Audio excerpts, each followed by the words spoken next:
네, 저희가 일상생활 속에 사용되는 다수의 명칭들의 어원을 추적해 보면은 흑인 노예와 깊은 연관성을 가지고 있는 이름들이 상당히 많습니다.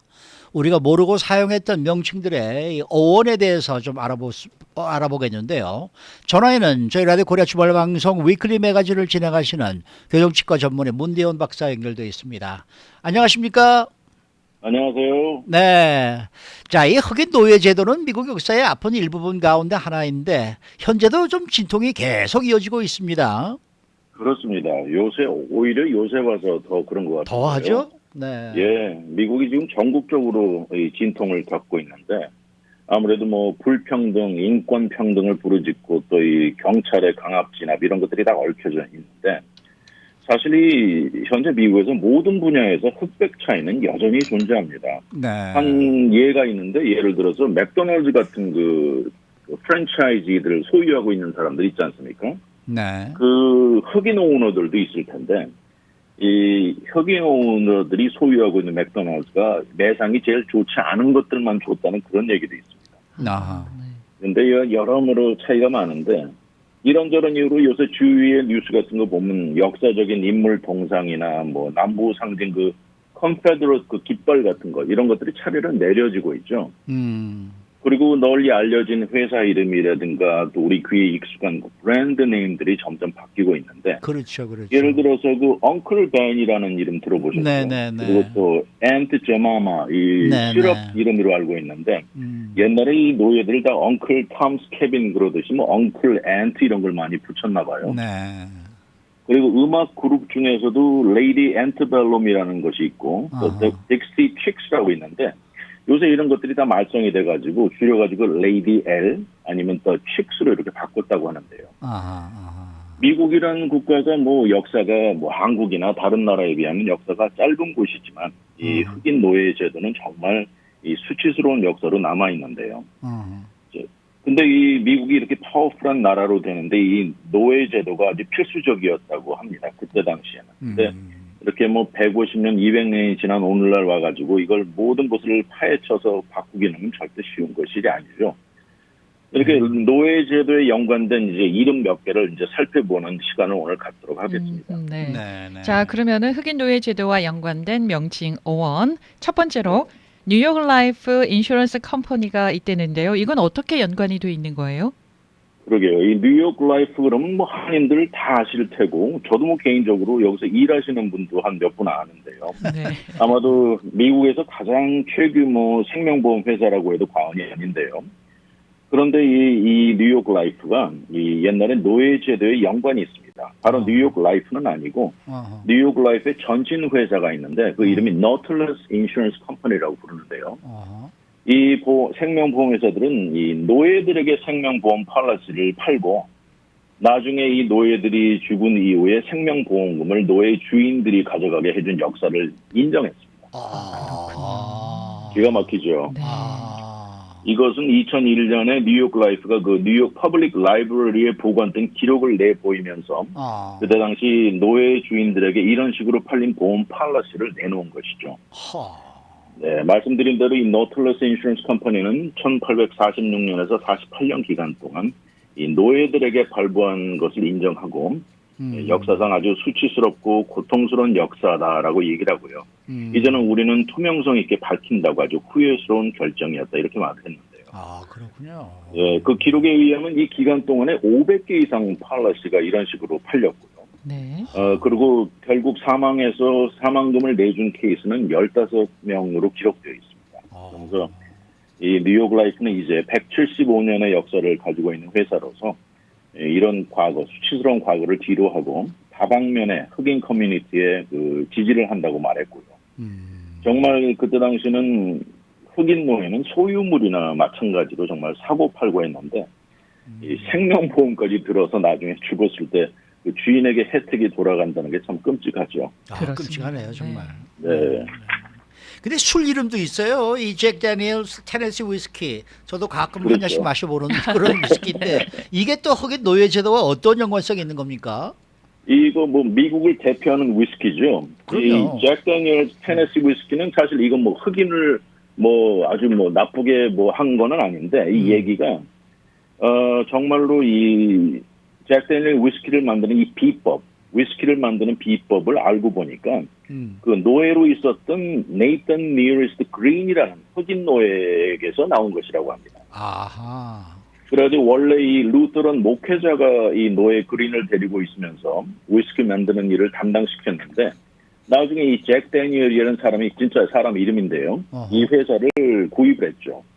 그러면서 이 니어리스트 그린에게 그 비법을 다 배운 것이죠. 네. 이때도 이 사람도 엉클 니어리스트라고 불렸다고 하는데 그러면서 이제 진짜 뭐 크레딧은 옛날에 뭐 흔히 알려진 역사는 독일계나 아이리시계 후세 백인들이 만들어냈다. 그러면서 백인들의 위스키라고 널리 알려져 있고 이제는 정말 아시다시피 29억 달러의 거대한 비즈니스가 되었는데 네. 이제는 실제 공로자는 흑인이었다. 이런 얘기죠. 그리고 2018년 3월 이후에는 이 잭 데니엘 거기를 가면 비지터 센터가 있다는데 네. 거기에 이 니어리스트 그린의 전시물이 등장해서 그의 업적을 이제 조금이라도 인정한다는 그런 얘기입니다. 네. 그나마 좀 다행이네요. 네. 네. 그러면 그 그린이라는 그분은 자신만의 비법으로 그 위스키를 만든 건가요? 아니면은 그런 얘기는 뭐 나온 게 있습니까? 나온 건 없는데 애초에 그 아까 말씀드린 루터런 목회자가 예. 이 니어리스트 그린에게 이 전임을 하면서 둘이서 어떻게 발명해낸 거라고 하는데 그래도 이 네이선 그린이 거의 다 만들어냈다는 그런 얘기입니다. 그렇겠죠. 실제로 현장에서 직접 일을 하셨으니까. 네. 자, 또 다음 이야기는요. 금융의 중심 월스트리트에서도 노예 제도와 관련한 내용이 있다면서요. 이건 어떤 내용입니까? 그렇죠. 이 뉴욕 증권가의 대표적인 이름 월스트리트이죠. 근데 알고 보니까 이것도 어두운 역사가 있네요.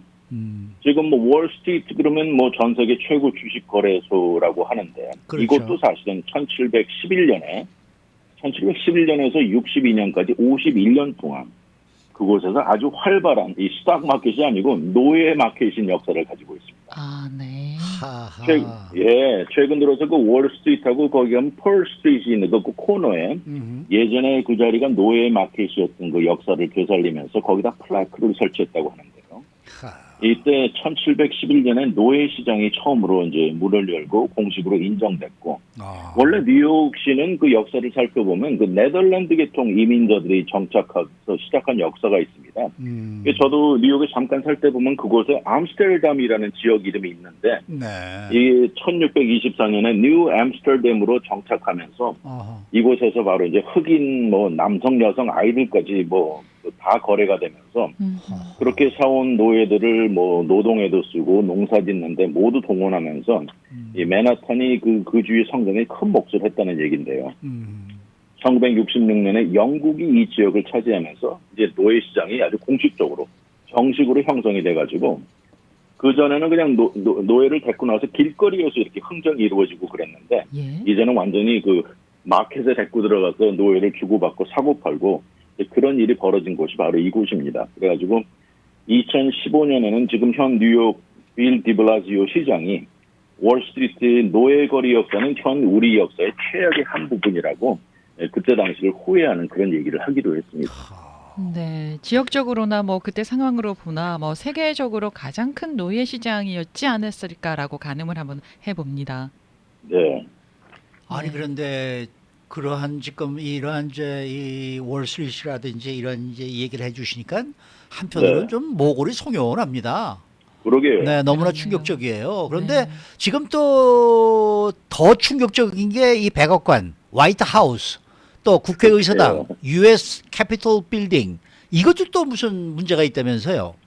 그러게요. 저도 그때 당시에 뉴스에서 잠깐 기억이 나는데 2016년에 그때 미셸 오바마 여사가 백악관을 얘기하면서 이 노예들이 여기를 지었다는 말을 한번 한 적이 있는데 저도 맞아요. 기억이 납니다. 예, 저도 근데 사람들을 기억납니다. 많이 놀라게 했는데요. 예. 네. 근데 이 그녀의 말이 틀린 것이 절대 아니네요. 아. 이 애초에 오리지널 백악관이 1792년에 시작되었는데 원래 이 건설을 유럽에서 노동자들을 데려다가 만들 계획이었습니다. 근데 이 많은 노동자 확보를 그 숫자를 확보하는데 그때 큰 어려움이 있었다고 해요. 그래서 결국 미국의 흑인 노예들을 동원하기로 했는데 그러고 나서 결과적으로 아주 좋은 선택이었다고 말을 했는데 왜냐하면 돈도 들지 않고 무료 노예들 데려다가 마음대로 부리기 좋았던 거죠. 그렇군요. 그리고 이 백악관이 지금 위치한 장소도 이렇게 보면은 그 장소가 이 버지니아주, 메릴랜드주 그 사이에 있지 않습니까? 네. 이 버지니아주하고 메릴랜드주가 아주 이 노예제도를 아주 크게 지지하던 주여가지고 거기다 백악관을 건설하기로 결정한 이유고요. 그러면서 흑인 노예 제도를 아주 박차를 가한 것인데 이렇게 해서 백악관에 거의 뭐 흑인 노예들이 지었다 해도 과언이 아니고요. 미국 의사당 건물 역시 그 다음 해인 1793년 1년 후부터 지어지기 시작했는데 이것도 마찬가지입니다. 유럽에서 노동자를 불러오는데 어려움을 겪다가 미국 흑인 노예를 그냥 주인에게 무료로 빌려와서 사용한 것이죠.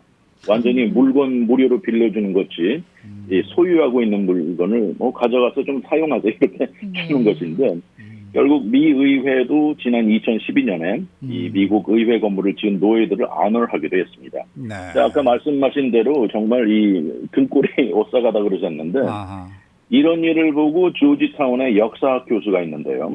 애덤 로트만 교수 말에 의하면 다른 것도 아니고 백악관이나 미국 국회 의사당 건물을 짓는데 노예들이 동원되었다는 사실은 이건 단순하게 개인적인 차원을 넘어서 정부 차원에서도 노예 제도에 가담했다는 사실이 놀라운 것이라고 이 입장을 얘기를 했습니다. 네. 저는 말이죠. 화이트 하우스가 문제가 있다 그러셔서 그 이름 자체가 화이트 하우스라는 게 백인들을 위한 하우스다 이런 뜻으로 저는 퍼뜩 생각을 했었어요. 그래서 야, 이거 혹시라도 이게 그렇다 그러면 정말 문제네라고 생각을 했는데 그건 아니고 짓는데 이제 이 흑인의 노동력을 사용했다는 얘기군요. 그렇습니다. 네. 자, 정부 차원에서 미국 정부 차원에서 흑인 노동력을 동원해서 이제 건물을 지었다라고 얘기하셨는데 그렇게 되면 초대 대통령인 조지 워싱턴도 뭐 피할 수가 없겠는데요. 이와 연관해서.